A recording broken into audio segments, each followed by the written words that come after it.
Hello my friends, welcome back to my channel. This is Matilda and welcome to my YouTube channel Matilda too. I'm a solo traveler who loves exploring new places with just a backpack and curiosity. In this video, I'm sharing my full experience of traveling in Tunisia. I visited Tunisia in September 2025 without any tour, and I shared many videos about it in Tunisia playlist. So I decided to make one complete video and talk about everything honestly based on my own experience. So please subscribe my channel if you like this video. Let's start. First, the most important question. Is Tunisia safe for solo female travelers? For me, yes, mostly. Nobody scammed me, nobody bothered me, people were kind and respectful. There was only one uncomfortable moment in the Medina of Tunis, where a guy followed me and I told police, and they immediately arrested him and apologized me. There are police everywhere, especially in the old town. They protect tourists well. Of course, I always follow the basic solo traveler safety rules. That's non-negotiable. You always need to watch your belongings, especially in Medina markets, crowded streets, and public transport. Pickpocketing can happen everywhere.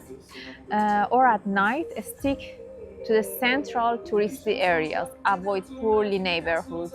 For clothing and what I wear, Tunisia is a Muslim country, but very modern and relaxed in coastal areas. You can wear summer clothes, shorts, dresses, bikinis, no problem. But when you go to the Medina, religious sites, old towns, or smaller villages, it's different. And it's better to dress modestly. Covering your shoulder, wearing balanced clothes helps you blend in and avoid unwanted attention. Nothing strict, just respectful, And it really experience smoother if you do this. For me, it was like this. How did I get a Tunisia visa as an Iranian? Tunisia offers visa on arrival for many countries, and recently they signed a new agreement with Iran. So I could also get visa on arrival for up to 14 days. It was honestly very simple. They only asked for my return ticket and hotel booking for the number of days I plan to stay. That's it. No stress, no long questions, nothing complicated. How to fly to Tunisia? There are direct flights from Tehran to Tunis and Tehran to Monastir with Iranian airlines. But since I always travel on budget, and I usually choose the cheaper option with a connection. So I flew with a stop in Istanbul, and then from Istanbul to Tunis with a Turkish airline. It was comfortable, direct, and if you are flexible with your travel days, you can find really good price. If you don't need to take times off from your works, definitely check the flexible dates because the difference can be huge. How to get around Tunisia without tour? Next thing is transportation. Transportation in Tunisia is organized chaos. Believe me, I don't join any group tours. I just followed my feelings and plan on the road. My route was Tunisia, El Hawaria, Libya, Hammamet, Sousse, El Jam, Monastir, Mahdia, and then back to Tunis. Inside Tunis, I used InDrive application because they don't have Uber. It was safe and convenient. In smaller cities, InDrive didn't work, so I used just normal taxis. And honestly, they all used the meter and I didn't meet any scammers there. For city-to-city transportation, Tunisia used Luage, which are kind of shared taxi. You can't book them in advance. You just go to the station, pay, and wait for the car to fill up. And then they leave. Sometimes you wait long, sometimes you leave in 5 minutes. I was lucky most of the time. It just leave in 5 minutes. Perfect. Between Sousse and Mahdia, I took the slowest train in the world, believe me. Literally, no seat numbers, chaos, but fun. A real travel experience. And it was really cheap. It was kind of, I think $1 something, yeah. Next things, cash or card? Definitely bring cash. You can bring euros or dollars and exchange them at the airport or city exchange offices. Rates in the city are usually same as the airport. The Tunisian currency is the Tunisian dinar. There are ATMs everywhere, but many small shops or street foods or small vendors don't accept cards. So you can use a credit card at the bigger places, but for daily expenses, cash is easier.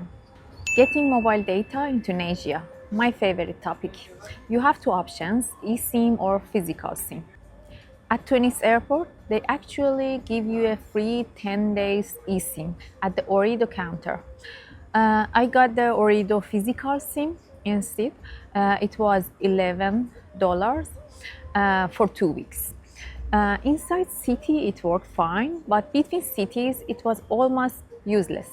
The connection was weak most of the time, and sometimes even Google Maps didn't load.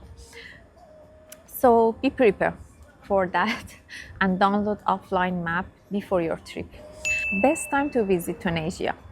I traveled in September and honestly I think it was perfect for the beaches. The weather was warm but not extremely hot. The water was crystal blue and it was the best time for swimming and enjoying the Mediterranean vibe.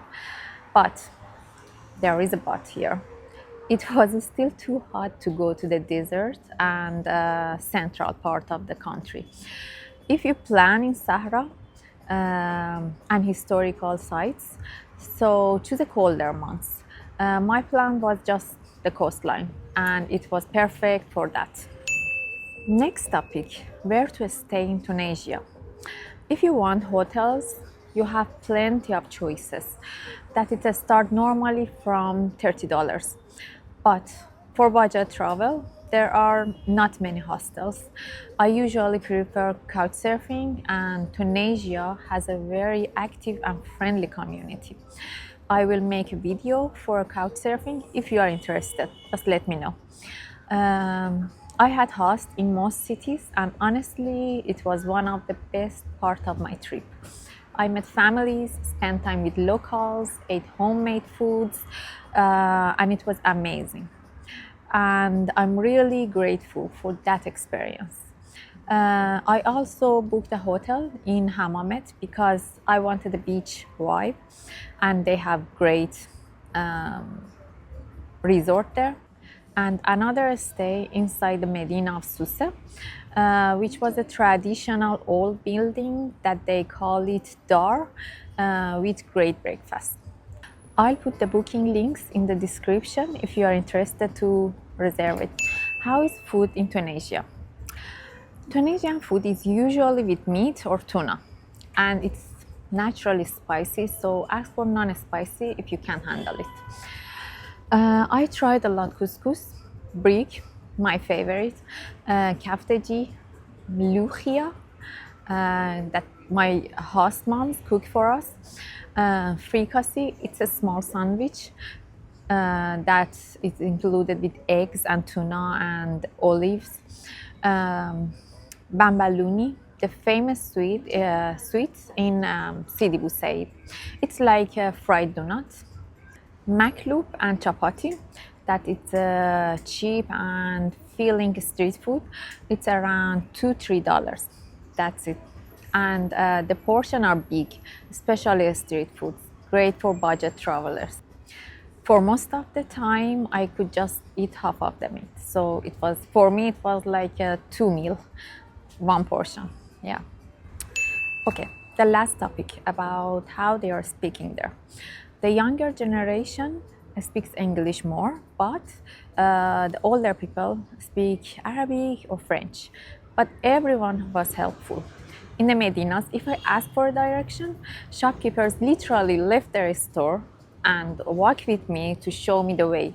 And it was so sweet. They also know a lot about Iran, politics, cities, history, and they were very curious and kind. The only annoying things was some sellers in bazaars who tried to force conversation, but that's common in touristic markets, you know. Overall, communication was easy for me. And Tunisia was such an amazing experience for me as a solo female traveler. Beautiful coastline, kind people, delicious street food, and so much culture and history. If you have any question about planning your trip, feel free to ask me in the comments. I always reply. I hope these 10 tips help you to plan a safe, smooth, and unforgettable trip. If you enjoyed this video or want more solo travel guide, don't forget to like, comment, and subscribe. See you in the next video. Bye bye.